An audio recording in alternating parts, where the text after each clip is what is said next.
هاي ما حد رمي سر حلبان هذا أنا بقول يلا بعد حلبان مركيهم كسبات دينكم مستفيد كلها سيشر الدراب فيك برلمان كحلك كحسانتك كقاعد إسلاء دياشي وحلا وح كساف طوبي واحد عضينا بقول يلا بعد حلو دبده وقصوا دريرين هل كل كيف ما توا كريس من يدنا كوحنا waxaa kaloo jirta in xildhibaanada eegana qaarkood qasab lagu celiyo qaarna hoolka dhexdiisa askarta inay ugu hanjabayso waad maqlayseen waadna wada arkayseen qaarna hada hoolka lagu haystaa Yuusuf Dheere oo kale askarigii garab taagnaa wuxuu ku lahaa waad maqlayseen waana xildhibaanadii codka shacabka watay ee shacabka metelayay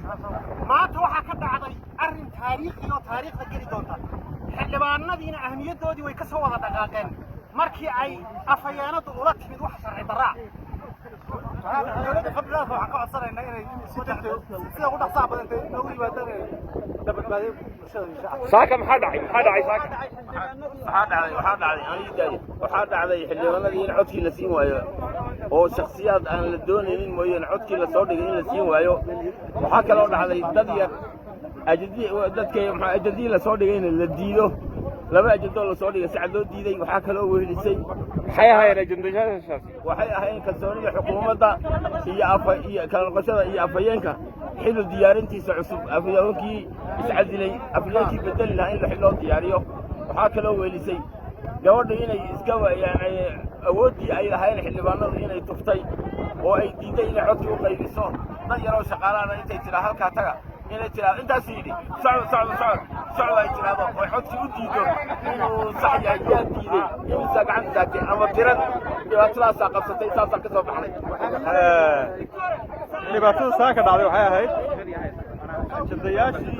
baarlamaanku waxay codsadeen in xukuumadda kalsoonida loo qaado markay baarlamaanku codsadeen xukuumadda in kalsoonida loo qaado arrintaas baana lagu hor istaagay baarlamaanka iyo xukuumadda oo afhayeennadu la socoto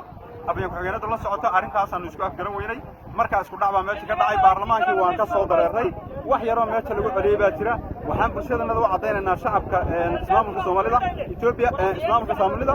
inaan kala noqonnay kalsoonidii xukuumadda DDI waan kala noqonnay xukuumaddii hada dhacdo bismillahir rahmaanir rahiim أحمد أيه waxaan meesha maanta ka caddaynaynaa in sharci darra ay ka dhacday kala fadhiga baarlamaanka caadiga ah ee Soomaaliya tobnaad ajendayaashii shirka hor yaallay ajende ka mid ah oo ahaa kalsooni kala noqoshada xukuumadda uu hogaamiyo Mustafa Maxamed Cumar uu hogaaminayay inay xildhibaanada soo dhigeen si buuxda codkaana u taageereen kadib markii arrintaa dhacday waxay noqotay in arrintii ay aftuubto afhayeen ku-xigeenka gabadha afhayeen ku-xigeenka Fardowso Maxamed ay aftuubtay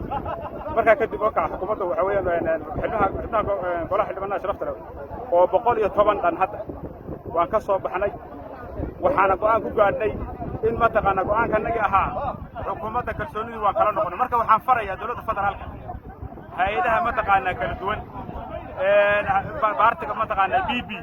si degdeg ah mataqaana xukuumad shacabka u badbaadiso inuu soo dhiso bismillahir rahmaanir rahiim dhamaan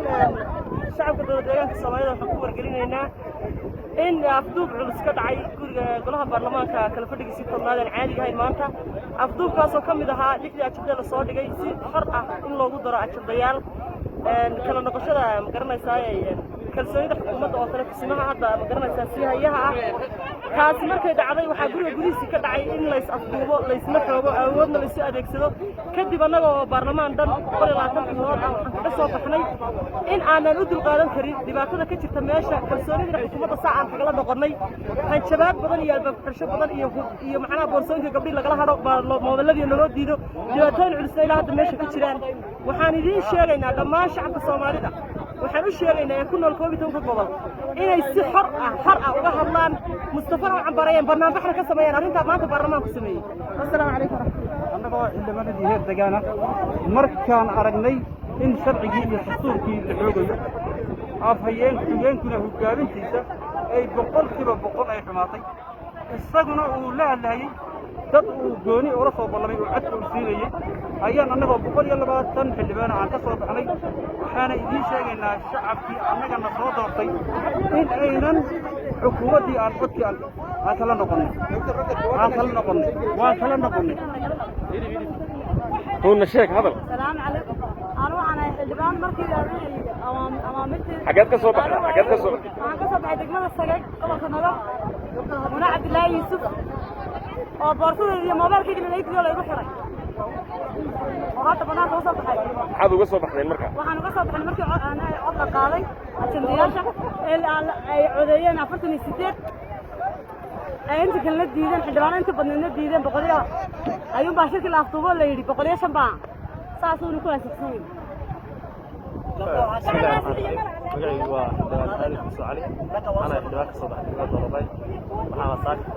furmay fadhiga golaha xildhibaanada kadib waxaa la soo dhigay ajandayaalkii oo ay ka koobnaa ilaa 6 ajande oo la soo diyaariyay xafiiska golaha xildhibaanada la soo diyaariyay laba ajando cusub golaha xildhibaanada guriga ku soo daray labada lagu soo daray in cod loo qaado waa la diiday labada lagu soo daray waxa weeyaan waxaa ka mid ahaa in afayeenkii hore ee dowladda deegaanka Soomaalida ما تقاناي بوسكيس اللي بوحيو قلها وياش أفاين ياشو قدر كلامنا وحوها حلبانا ذا كدرين إن حكومة اللي قالنا نقطة كرسوني ذا أما بقى كرسوني إلى فيرينتا حكومة ذا